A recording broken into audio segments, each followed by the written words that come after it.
Bienvenidos a Galería VIP. Está con nosotros una eminencia. Entre los cargos que ha desempeñado ha sido el presidente de la Academia Mexicana de Ciencias, también el coordinador del Foro Consultivo Científico y Tecnológico, y es de tiempo completo investigador del Instituto de Investigaciones Biomédicas de la UNAM. Muchas gracias, el doctor Juan Pedro Lacret San Román. Gracias por estar aquí en Galería VIP. Gracias por tu invitación, Jolie. El tema de la cisticercosis, a veces pensamos que ya es un tema erradicado de la sociedad mexicana, sin embargo ustedes están logrando hacer innovaciones a nivel mundial de mucho impacto. Así es. Afortunadamente es una enfermedad que ha disminuido en importancia en México. Esto tiene que ver con el desarrollo de nuestro país y tiene que ver con la disponibilidad de mejores recursos para diagnosticarlo, tratarlo o incluso prevenirlo. Ya tenemos un par de candidatos de vacuna. Pero actualmente sigue siendo un problema en muchos países de África, en el sureste asiático. De tal manera que las soluciones que podemos generar los mexicanos para esta enfermedad se pueden aplicar en muchos otros países. También sigue siendo un problema en Colombia, en Perú, en Bolivia, en Ecuador. En fin, creo yo que podemos aprovechar esta experiencia que hemos logrado. Aquí en nuestro país ha sido un gran avance, sin embargo, de repente es de alguna manera difícil relacionar las prácticas, usos y costumbres de la gente con la ciencia y cómo erradicar ciertas enfermedades. Ustedes como científicos, ¿cómo logran romper esa brecha y acercarse y llegar a la gente que es su fin, pues más profundo, ¿no? No, yo creo que ese es el gran reto y yo creo que es un asunto pendiente. Por ejemplo, desde el punto de vista científico está resuelto el problema de la nutrición. No debería de haber desnutridos si dependiera de los conocimientos que tenemos sobre qué es lo que requiere el ser humano. Pero sigue habiendo gente desnutrida por razones de tipo socioeconómico, político, etcétera, ¿no? Entonces la gran batalla de la ciencia es lograr que los conocimientos que se generan le lleguen al ser humano, le lleguen a la sociedad. Y ahí hay una red de factores muy complicada, ¿no? Desde factores culturales, educativos, políticos, sociales, etcétera. En nuestro país, bueno, los tenemos todos y por montones.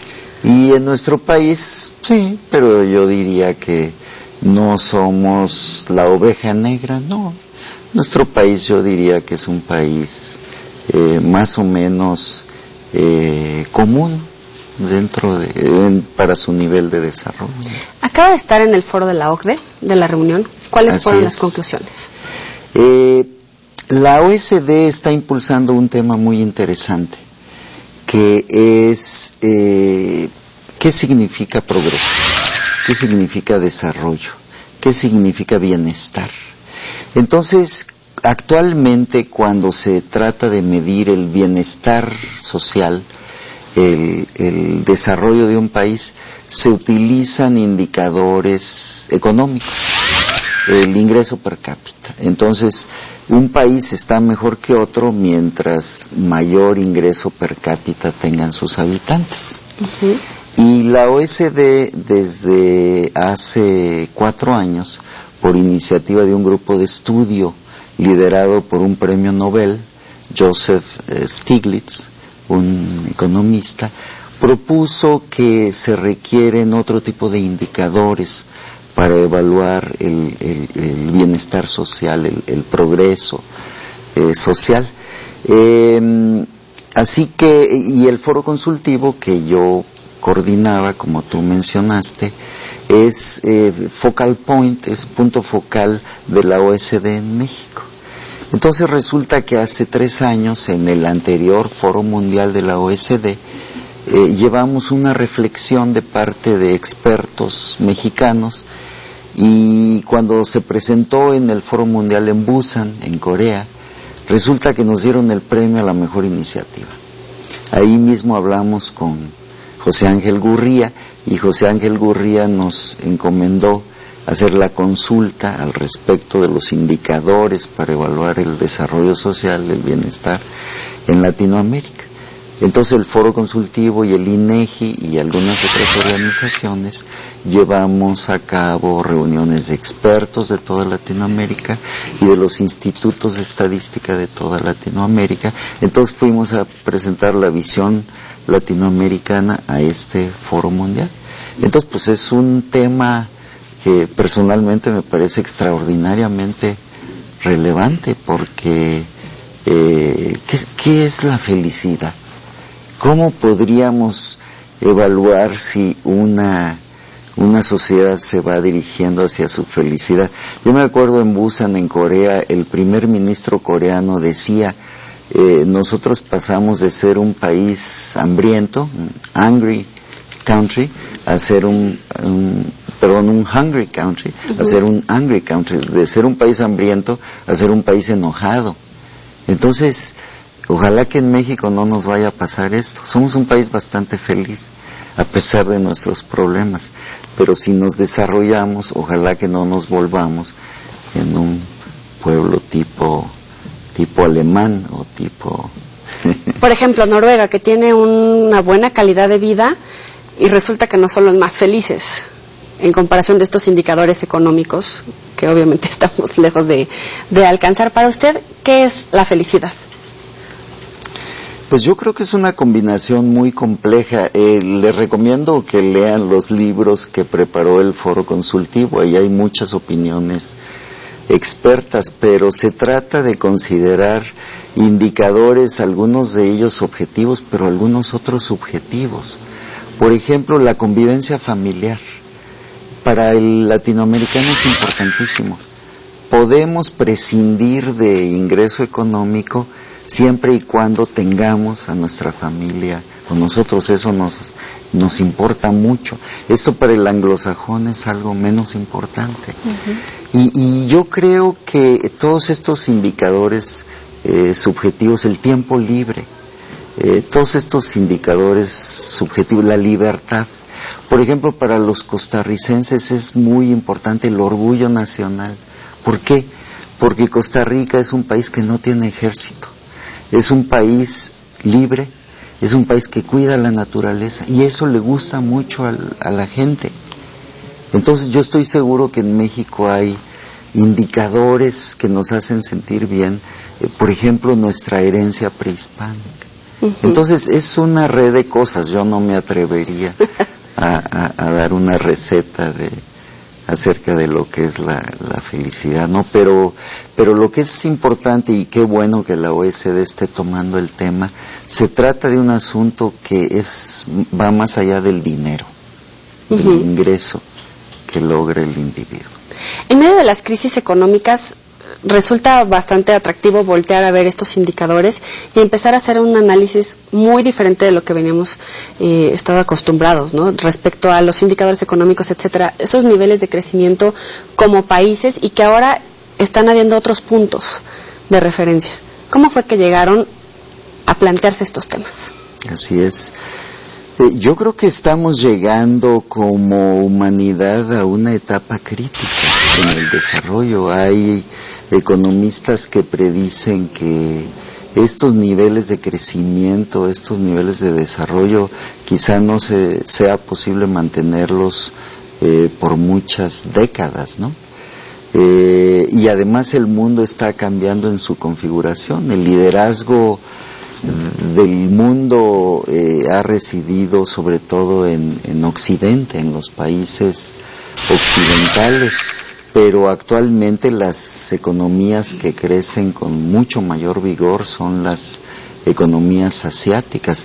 En el foro de Nueva Delhi, el ministro de Planeación de la India decía que si Occidente cree que Asia va a salvar a Europa de la crisis, están equivocados. Asia tiene muchos problemas y tienen que concentrarse en resolverlos. Para el año 2050, si mal no recuerdo, el 60% de la población va a vivir en Asia. Entonces, por un lado estamos llegando a una situación de agotamiento de los recursos naturales y por otro lado estamos llegando a una situación de reacomodo de los poderes en el mundo.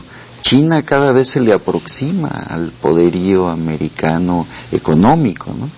La India está creciendo muy rápidamente. Entonces, creo yo que es muy difícil en este momento predecir las cosas. Me parece que lo más importante es mantener una mentalidad flexible, ¿no? Más los efectos del propio cambio climático, las migraciones por inundaciones, todo este reacomodo que seguramente habrá. Qué bueno que mencionaste el cambio climático. Es el reto más formidable que haya enfrentado la humanidad. Es en serio. Sin embargo, hay muchos debates respecto a si es un invento de los científicos por vender algo o si en verdad, basta ver a lo mejor un glaciar y darte cuenta que se está derritiendo y que empiezan a haber migraciones. Sin embargo, hay todavía en la gente la duda de que exista el cambio climático, de que existan las migraciones por ese motivo. Me parece que no hay tanta duda ya desde el punto de vista técnico, científico, ¿no? Hay gente que sigue creyendo que la Tierra es plana. Sí. Pero yo creo que esta falta de comprensión del fenómeno y sobre todo la falta de prevención nos puede llevar a situaciones mucho peores. Ahora en Nueva Delhi, platicando con Jeffrey Sachs, que es uno de los grandes investigadores, asesor de Kim Moon, el secretario de las Naciones Unidas, yo le preguntaba, ¿será que ya rebasamos el límite? Y él me decía, el límite para lograr la recuperación del planeta, ¿no? Y él me respondía, es posible, pero eso es irrelevante. Lo relevante es que si no actuamos ahora, las consecuencias van a ser cada vez peores. Entonces yo creo que el tema del cambio climático ya es indiscutible. Pues sí, puede ser que haya gente que siga poniéndolo en duda, pero insisto, es como la gente que sigue poniendo en duda que la Tierra es plana o que el universo es finito. ¿Sí? Bueno, basta ver los propios desastres naturales que son más frecuentes, recurrentes, incluso más agresivos en zonas donde no había, por ejemplo, inundaciones o sequías, etc. Así es.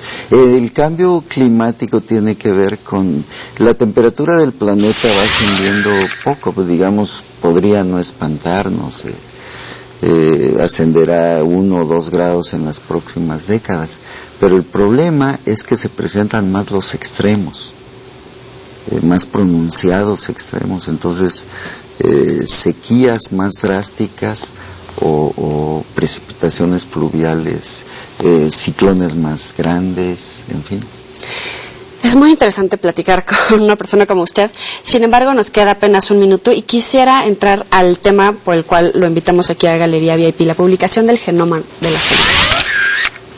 Ah, caray, si hubiera sabido que ese era el tema, no hubiera tomado tanto tiempo. Estamos a punto es un consorcio mexicano de universitarios de la UNAM, es un proyecto universitario financiado por la UNAM, con, insisto, recursos humanos de la UNAM, y estamos a punto de darlo a conocer en conjunto con otros 3 genomas. Son los primeros genomas de los parásitos de los gusanos aplanados, de los platelmintos, de la solitaria, y son los 4 primeros genomas que se van a conocer. Estamos ya en tratos con las revistas para lograr que los publiquen. Creo yo que es una contribución de esta alianza entre el grupo mexicano de la UNAM, el grupo alemán, el grupo inglés del Instituto Wellcome, y hay también investigadores de Uruguay participando y un grupo fuerte de China. Entonces va a ser bastante interesante. Vamos a hacer una pequeña pausa y me gustaría retomar en la segunda parte qué implicaciones tiene esta publicación. No le cambie, ya volvemos.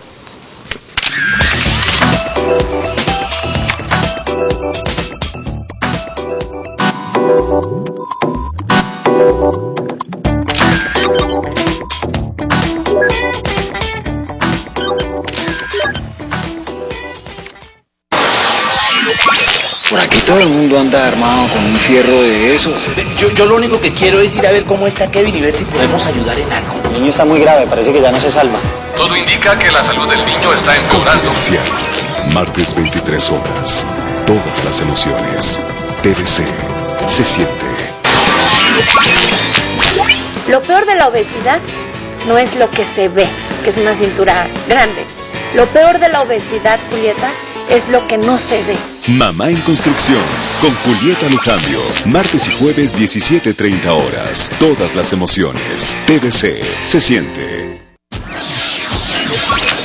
Ana, estaría perdido sin ti. Hay algo en ese mundo de escritorios, computadoras y comportamiento profesional que logra que el amor nazca. Ella lo sabe muy bien. Ese hombre te trata como una sirvienta, como a la Cenicienta. ¿Qué tiene de malo que su secretaria envíe su ropa a la lavandería? Nada. Tiene que ir a la cama. Sí, pero no sin mi asistente. Videoclub Gourmet presenta Sueños de Secretaria. Martes, 15 horas. Todas las emociones. TVC. Se siente.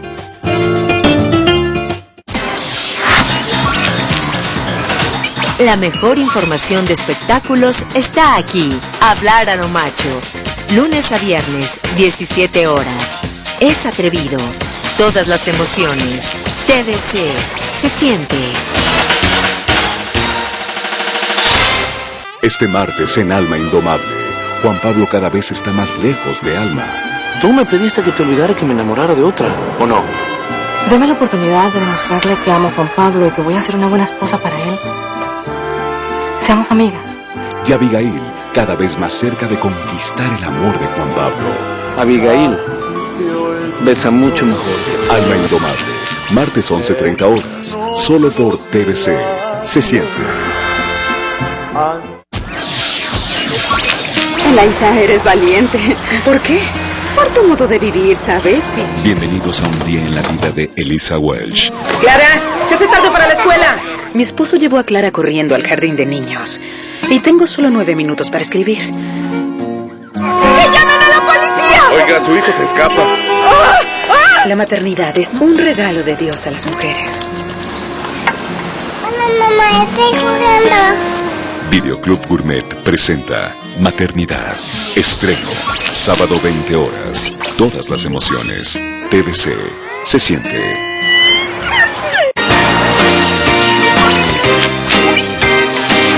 Estás viendo Galería VIP.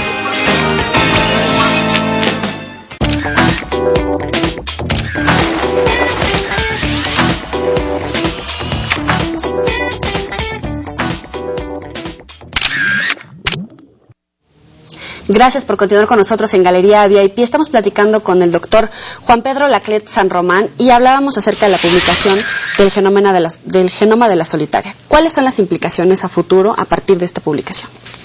Implicaciones prácticas, primero.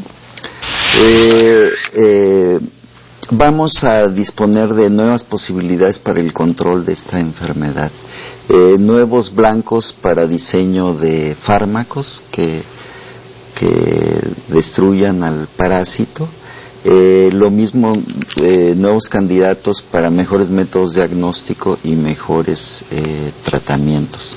Así que existen muy amplias aplicaciones prácticas y conceptuales también, porque resulta que estos gusanos aparecieron muy al principio en la evolución de los seres vivos.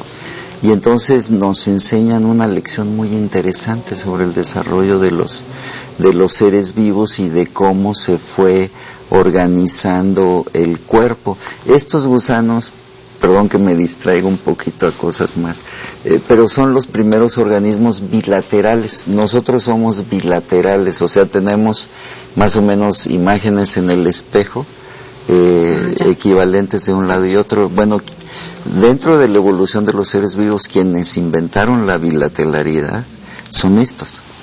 Entonces, el genoma del cisticerco y de estos gusanos nos enseña detalles muy interesantes de la historia natural de los seres vivos. ¿Y se echa un taco de carnitas? Sí, cómo no. ¿Y piensa en eso? Así, híjole, ¿qué tal que...? Absolutamente. Afortunadamente la prevalencia de la cisticercosis en México ha disminuido considerablemente por razones quizá más económicas que de otro tipo. Para hacer costeable la producción del cerdo ahora se estabula, se lo hace en granjas, y en las granjas el cerdo reduce el contacto con las heces humanas que lo llevan a infectarse, de tal manera que la cisticercosis en México todavía prevalece, pero en zonas marginales, rurales, pero la carne que nosotros compramos en el supermercado o en la carnicería es poco probable que tenga. Además pasa inspección veterinaria en los rastros. ¿Qué implicaciones a nivel de biología o a lo mejor de enfermedades, de otro tipo de enfermedades puede tener esta publicación y todos los estudios que ustedes han desarrollado? ¿En qué otras enfermedades se puede ver reflejado este avance? Digamos, a raíz de la publicación del genoma humano se han echado a andar cientos de genomas.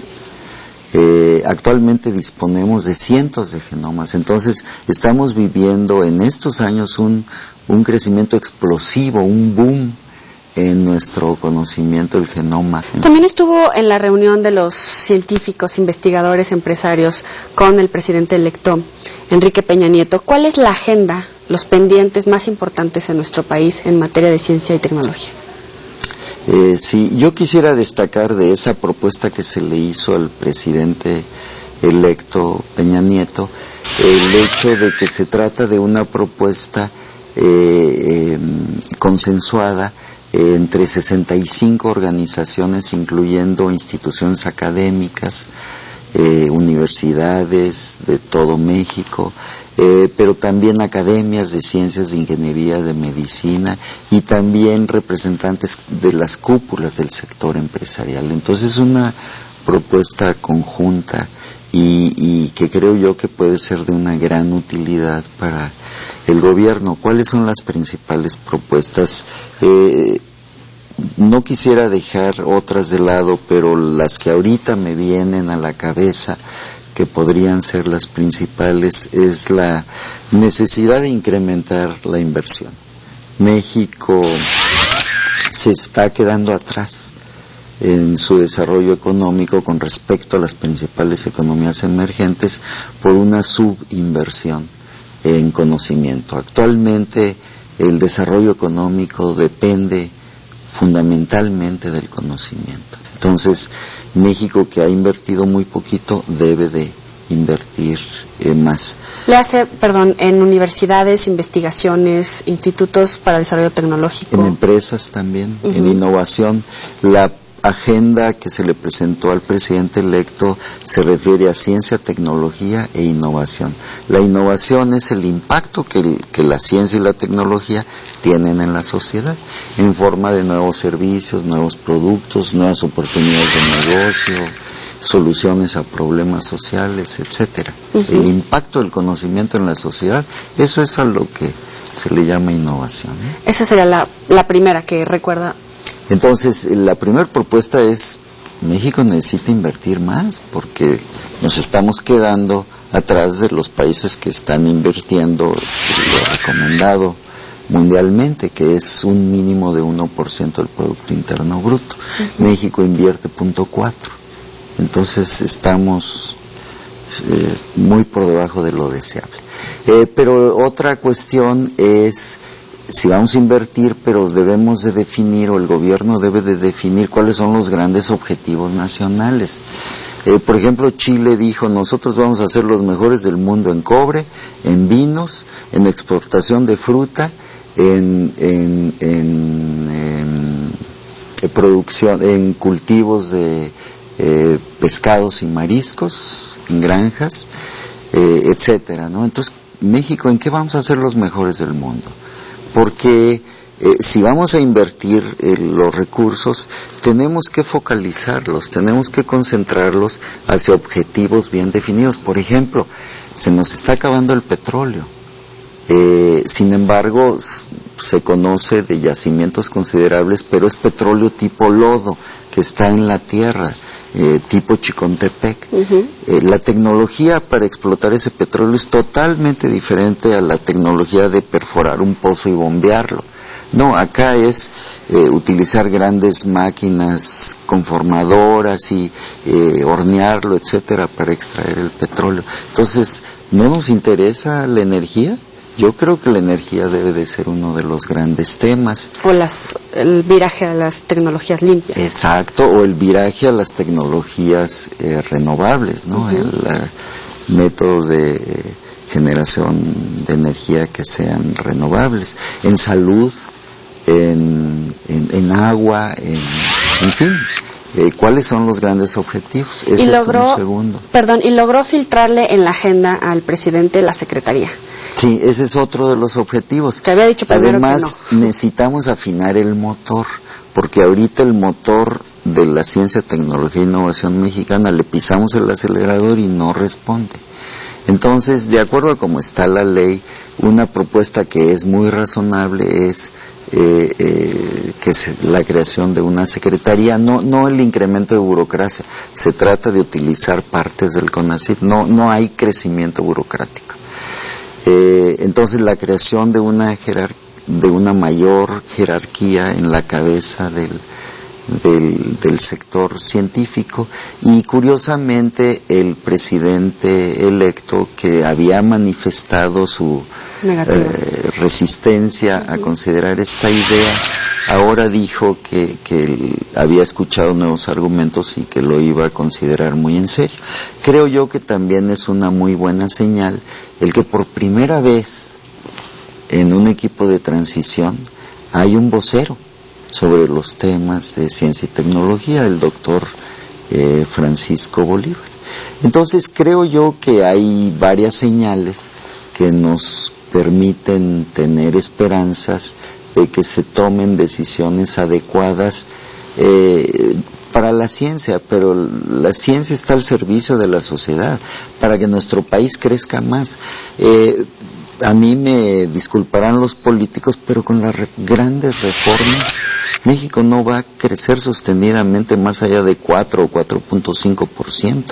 La evidencia en las economías emergentes muestra que si queremos crecer más allá del 6% anual, tiene que estar el factor innovación, y ahí tiene que estar el factor ciencia y tecnología. ¿Será histórico si hace el presidente electo alguna modificación a esta, de alguna manera, perspectiva dudosa que había dado y que abrió la puerta a lo mejor a formar esta secretaría?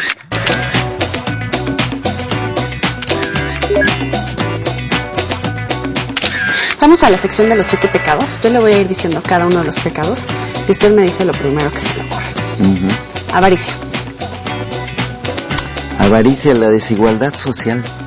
Envidia. Envidia es el peor de los pecados porque es el que puede generar a todos los demás. Ira. Ira es una reacción natural. Y casi yo diría muy masculina, pero tiene que ver con la raíz de varios de los peores problemas de la humanidad. Gula. Iba a decir muy rico al principio, pero hace daño. Lujuria. Igual, es uno de los placeres superiores del ser humano. Pereza. Quizá ahora la debemos de revalorar, ¿no? En este mundo tan acelerado. Soberbia. También es uno de los peores, ¿no? Yo creo que algo que nos hace falta como seres humanos es reconocer la otredad, reconocer al otro individuo con el que estamos platicando, y la soberbia lo impide. Muchísimas gracias por este tiempo. Gracias a ti, Jolie. El doctor Juan Pedro Laclet San Román. Por eso esto se llama Galería VIP. Nos vemos la próxima.